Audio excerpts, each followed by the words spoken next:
Hey guys, so today I have swatches of the Essie Expressie Skate with Destiny collection. So I swear my channel is not just going to be an Essie channel, but Essie is like Essie, I'm tired. There's a lot of Essie collections coming out, and it's kind of been like that for the last year. So I'm trying to get them all in because they have several different lines and whatnot, but it's a lot of Essie. There's a lot of Essie happening right now. So I apologize for that, but I'm doing what I can. So there are 10 polishes in this collection. Essie Expressie tends to not release as often as regular Essie collections, thank God, but this is a line that's supposed to be quick drying. That's like the gimmick here, is the Essie Expressies are their fast line express polishes. So I tried these when they first came out a couple of years ago, and I wasn't super impressed with the few that I tried, but I haven't tried them since, so we will see. I found these on Ulta, and there were only 6 of them. So I got the 6, and I was getting ready to make the video, and then saw a post on Instagram and realized that there are actually 10 polishes in this collection, which makes a lot of sense because the other Essie Expressie collections that have come out after the first launch were 10 polishes, I believe. So I should have known something was up when there were only 6 on Ulta. So I had to go back to Amazon to get the other 4 because I have not been able to find them anywhere else. So mix of Ulta and Amazon, 10 polishes here all together, and I'll get into the swatches. So the first polish is called Daily Grind, and Essie describes this as a dirty eggshell white with yellow undertones. So the Essie Expressie polishes have this angled brush, which is supposed to help with application or ease of application. It is difficult to use if I don't have it flipped the right direction for me though, so I do find it a little more annoying than helpful, again, for me personally, because I have to worry about whether I pulled the brush out of the bottle the right way or not, whether I have to dip it back in and flip it back over and white polish off the other side of the bristles, so I'm not a huge fan. So the coverage on this one was really good, even on the first coat. It was a little bit thick for me, not too thick, but at least noticeable enough that I wrote it down in my notes. And this did cover completely for me in 2 coats. Thickness aside, it did still level itself out really nicely and apply smooth in the end. So that is 2 coats of Daily Grind. The next polish is called Curbside Pick-Me-Up, and Essie describes this as a vibrant yellow with green undertones. This one was a bit more sheer than the last polish, almost leaning a little bit in the crelly direction for me. This one ended up being a little bit streaky and a little bit uneven on that first and even second coat, so I did end up adding a 3rd coat. I feel like I could still see some flaws in that 3rd coat, but that's me being really, really picky. I think the average person is going to be fine with 3 coats of this polish, maybe even 2, just depending on your preference and your application. So that is 3 coats of Curbside Pick-Me-Up. The next polish is called Keepin It Wheel, and Essie describes this as a dirty baby pink with blue undertones. This one had really good coverage, which was really nice to see in such a light color. It wasn't quite a 1-coater, but I would say that it was very close. I still had some streaks and a few uneven spots, and then I have this giant ridge on my ring finger that I needed to cover up. After that second coat was on, this one did cover completely. It also leveled itself out really nicely, so it was nice and smooth and even. And again, just a few flaws that I needed to cover with that second coat. So that is 2 coats of Keepin It Wheel. The next polish is called SK8 With Destiny, and Essie describes this as a bright lilac with blue undertones. So this one was pretty simple and straightforward. It covered very well on the first coat. There were a few minor streaks and minor flaws, so I did end up adding that second coat, but it had very nice, even coverage, and everything leveled itself out really well. So once that second coat was on, perfect, nice, smooth coverage, and I really, really like this color as well. Also, sorry if it sounds like I'm just blowing through some of these polishes. There's really not a ton to say. They're just nice, even 2-coat polishes. So that is 2 coats of SK8 With Destiny.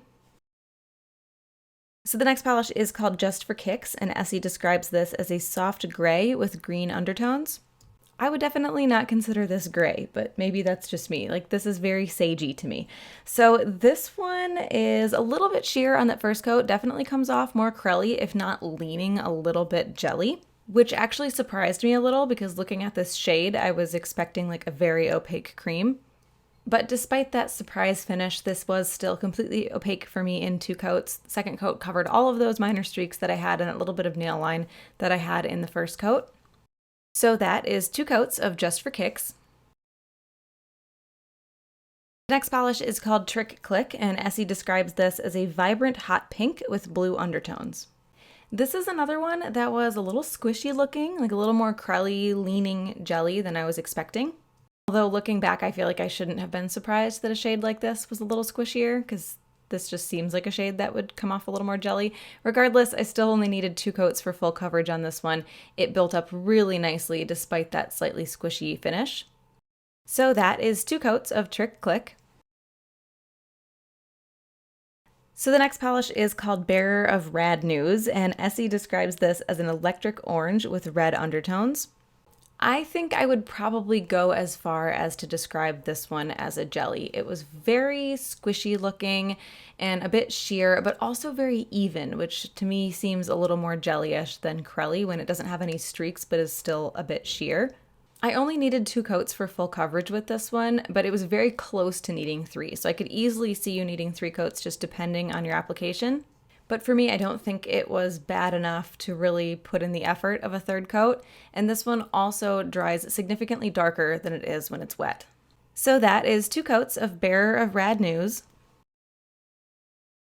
So the next polish is called Left on Shred, and Essie describes this as a deep navy blue with red undertones.